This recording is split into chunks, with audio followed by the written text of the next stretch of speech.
Le 15 minutes, une émission présentée par Golden Shadow. Bienvenue dans le 15 minutes, l'émission podcast francophone du Cambodge, un quart d'heure dédié à la francophonie et aux acteurs qui la font vivre aujourd'hui. Nous sommes ravis d'accueillir le directeur des cahiers de la bande dessinée en France, le critique et historien Vincent Bernière. Vincent est aujourd'hui à l'Institut français du Cambodge pour nous parler de son travail de commissaire pour l'exposition intitulée Case Départ qui a débuté le 10 mars dernier. Cette nouvelle émission est enregistrée au Centre de langue de l'Institut, mais ce qui nous réunit aujourd'hui pour cette exposition Case Départ, regard croisé de la bande dessinée au Cambodge. Bienvenue Vincent. Tout d'abord, un petit mot de présentation.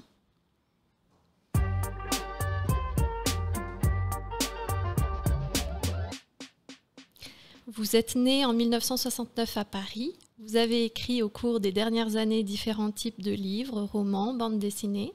Ces livres sont pour beaucoup inspirés de votre vie, de ce que vous avez vécu. Vous avez travaillé en tant que reporter pour Technicart dans les années 2000.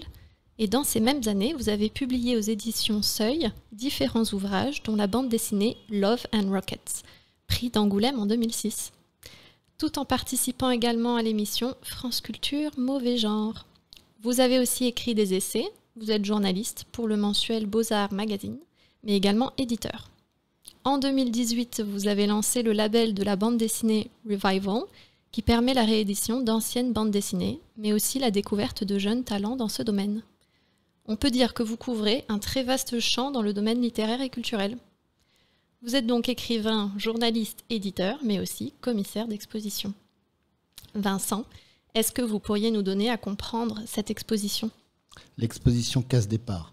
Bon, tout est vrai dans ta présentation. Tout est vrai ou presque. Ah. Je ne suis pas historien. Bon, j'ai étudié l'histoire à Paris 10 Nanterre dans les années 90, mais je n'ai pas obtenu de diplôme. Non, c'est vrai, par contre, ce que tu dis est juste. L'ensemble de mes travaux ont trait à ma vie personnelle, plus ou moins. Je m'en éloigne ou je m'en rapproche. Mais pour ce qui est justement d'avoir imaginé cette exposition Case Départ, regard croisé sur le Cambodge en BD, il y a une chose qui m'intéressait dès mes études d'histoire, d'ailleurs en ethnologie, c'est le phénomène d'acculturation. C'est-à-dire comment deux cultures se marient et comment le mariage peut plus ou moins bien se passer. Alors, je considère, ça a été documenté bien sûr, mais que nous autres, les êtres humains, hommes, femmes, peu importe notre aspect extérieur, notre ADN est commun. Il n'y a rien qui nous différencie. Structurellement, on retrouve beaucoup de situations comparables d'une culture à une autre. Et au contraire, le choc des cultures crée quelque chose de neuf. Hein. Le sociologue Gregory Bateson a bien documenté ça, ce phénomène d'attraction ou de répulsion entre deux cultures différentes. Et pour ce qui est de la bande dessinée, j'avais déjà imaginé une exposition dans le réseau de l'Institut français, à Dakar, qui s'appelait Bulle noire sur case blanche, et qui envisageait justement ces correspondances et ces passerelles entre la culture européenne de la bande dessinée, qui est une culture très ancienne, puisqu'elle est née en Suisse en 1832, les différents types de diffusion qui ont pu avoir lieu durant la colonisation, qu'est-ce qui s'est passé durant la décolonisation et quel nouveau type de culture peut naître dans le choc entre la bande dessinée européenne et les cultures visuelles asiatiques ou africaines qui sont fort nombreuses et bien plus intéressantes qu'on ne le croit. Très bien. Alors, comment vous est venue l'idée de ce projet, principalement à l'Institut français du Cambodge ? Alors, je connaissais Valentin Rodriguez depuis quelques années.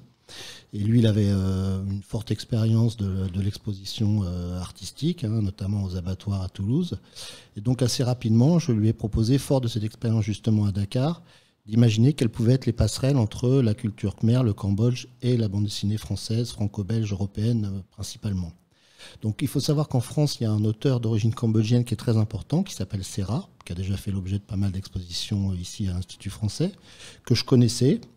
Et assez naturellement, je me suis dirigé vers lui pour qu'il me donne un petit peu des conseils, qu'il me raconte.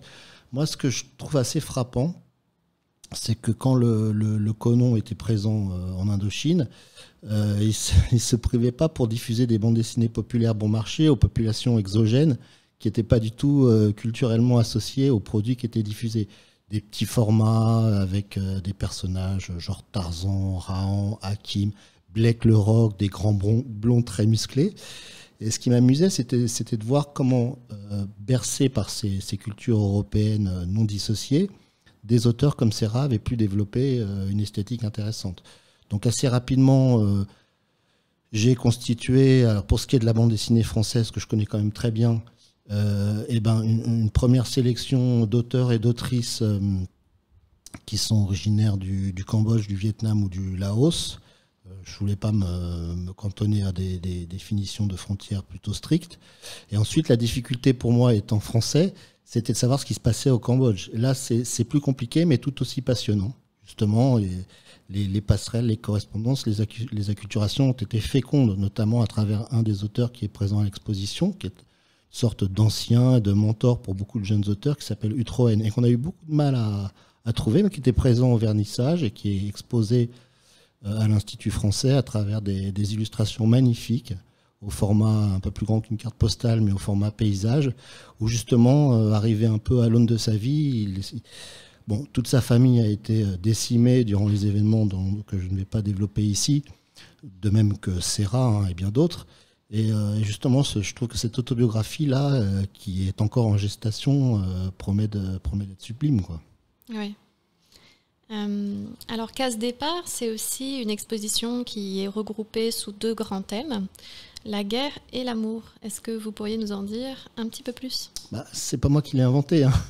Mais faites l'amour, pas la guerre, c'est d'autant plus d'actualité. Alors c'est vrai que dans ce pays en particulier, il y a cette histoire de génocide qu'on ne peut pas contourner.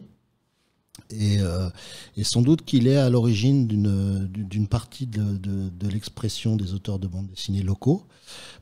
Les traumatismes de ce type sont pas absents dans l'histoire de la bande dessinée. Peut-être une des plus grandes bandes dessinées de tous les temps, en tout cas qui a eu le prix Pulitzer en 1986 aux États-Unis, c'est Maus d'Art Spiegelman. Lui-même se faisait le témoin à travers le récit de son père des événements liés à l'Holocauste pendant la Seconde Guerre mondiale. Donc ici, que ce soit Utroen ou d'autres, c'est vrai que c'est un élément, là aussi, incontournable, de même que quand on vient ici à Phnom Penh, c'est difficile de ne pas aller voir S21. Enfin bon, si on veut un peu comprendre ce qui se passe, même si les choses, elles sont un peu cachées, les gens sont très pudiques de ce point de vue-là, et je les comprends fortement. Il était de toute façon, vu le corpus, impossible de passer à côté. Quelqu'un comme Akira Fukuya, par exemple, sur un scénario de Akira, qui est d'origine cambodgienne, qui est cambodgien, qui vit au Japon. L'enfant soldat, ça veut bien dire ce que ça veut dire. C'est aussi sa propre histoire. Et c'est un manga qui traite de ce sujet-là. Après, je trouvais ça trop désespérant de s'arrêter à ça. D'autant que dans le corpus, encore une fois, il y a des éléments qui sont autres et qui sont de nature à développer des sentiments liés à la vie amoureuse, aux sentiments, à l'affectivité. Je trouvais que ça donnait un bon contrepoint à des événements plus dramatiques, disons. Oui, tout à fait. Alors, cette exposition Case Départ, elle montre le travail d'artiste sur le sujet de la mémoire. Pourquoi ce sujet est-il central ? Dans beaucoup d'œuvres, dans tous les moyens d'expression, la question de la mémoire est un élément central. Quand on crée quelque chose, c'est de toute façon qu'on veut laisser une trace. Sinon, on ne crée rien, et puis c'est pas grave, on vit comme on vit. Mais je pense que c'est lié à la nature dramatique des événements. La bande dessinée, c'est un moyen d'expression qui, moi, je trouve, qui est riche parce que il se passe beaucoup de choses entre les cases. Hein. C'est pour ça aussi qu'on a appelé cette expression case départ et que j'aime beaucoup à titre personnel le terme de case. Une case en bande dessinée, c'est une petite maison. En Afrique, c'est une maison aussi. Bon, ici, on dit plutôt en français une pagode. Mais en tout cas, dans l'imagerie populaire imprimée, la case, la planche véhicule des référents visuels, oui, qui font de toute façon référence au passé. On ne peut pas imaginer qu'est-ce que ce sera l'avenir, on ne peut pas le dessiner. Le passé, ouais, on peut le dessiner. Dans le cadre d'un livre, on tourne des pages. Donc, forcément, on crée une trace aussi à travers cette imagerie visuelle qu'on développe dans sa tête. C'est ça l'un des intérêts de la bande dessinée. C'est l'espace qu'il y a entre les cases. Alors, si on veut faire savant, on peut dire que ça s'appelle l'espace intericonique.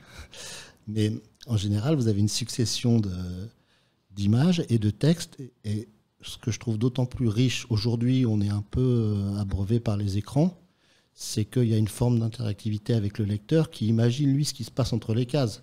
Parfois, il ne se passe pas la même chose dans votre imaginaire que dans le mien. Et ça, je trouve que c'est l'une des beautés de la bande dessinée. Donc oui, c'est un art où la mémoire a une place prédominante. Oui. Est-ce qu'il s'agit de votre premier voyage au Cambodge ? Alors, je suis déjà venu, mais je dois vous avouer que je ne me souviens plus très bien quand. Parce que moi, pour ce qui est de la mémoire, c'est pas génial. J'oublie un petit peu les dates et tout ça, parce que je me dis que comme c'est passé, ça n'a plus d'importance. Mais bon, ça, c'est personnel. Non, j'étais déjà venu au Vietnam. Et puis, il me semble qu'à la fin du voyage au Vietnam, j'étais venu à Siem Reap pour visiter les temples d'Angkor Wat à vélo. C'était une expérience extraordinaire que j'avais envie de retransmettre à mes enfants avec lesquels je suis venu grâce à l'Institut français. Mais sinon, moi, j'ai pas mal voyagé au cours de mon existence. Enfin, d'abord, j'aime pas beaucoup dire j'ai pas mal voyagé parce que c'est comme si on exhibait une sorte de breloque de baroudeur que je ne suis pas du tout.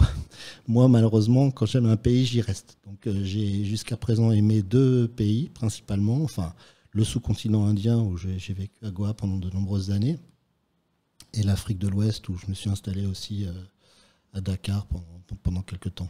D'accord. Est-ce que votre voyage actuellement vous permet de porter un autre regard sur le Cambodge et cette exposition ?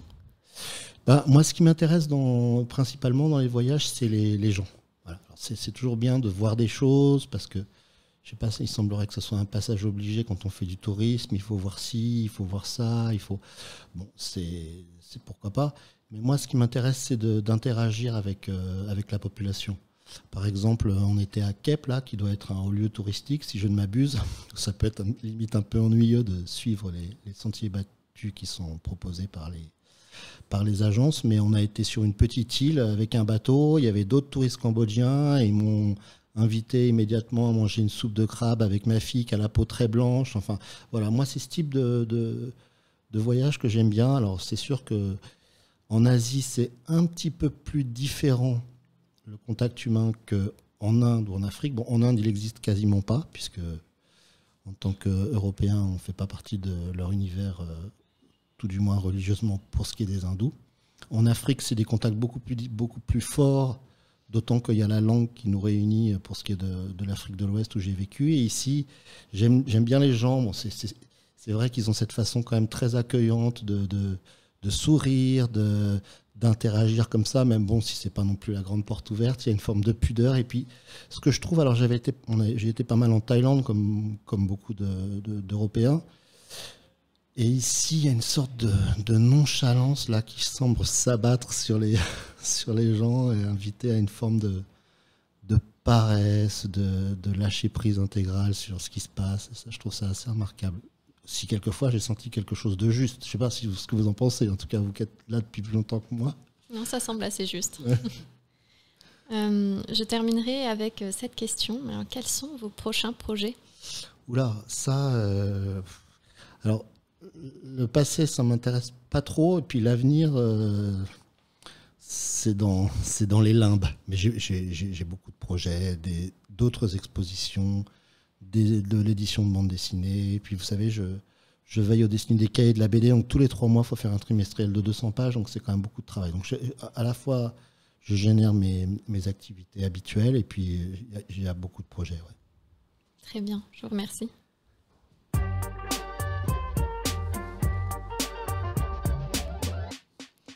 Le 15 minutes, l'émission podcast de l'Institut français du Cambodge touche déjà à sa fin. Je tiens à remercier chaleureusement Vincent Bernière d'avoir accepté notre invitation. Nous espérons que ce quart d'heure vous aura donné envie de visiter l'exposition Casse Départ afin de mieux découvrir les différentes œuvres et ses artistes. Une exposition présente jusqu'au 21 mai. Je tiens aussi à remercier Marie-Alice Godot, Rochi Vantène et Maude Ambroise pour la réalisation du podcast. Vous pourrez retrouver cette émission sur notre page Facebook, notre chaîne YouTube et notre site internet. N'hésitez pas à la partager et à bientôt.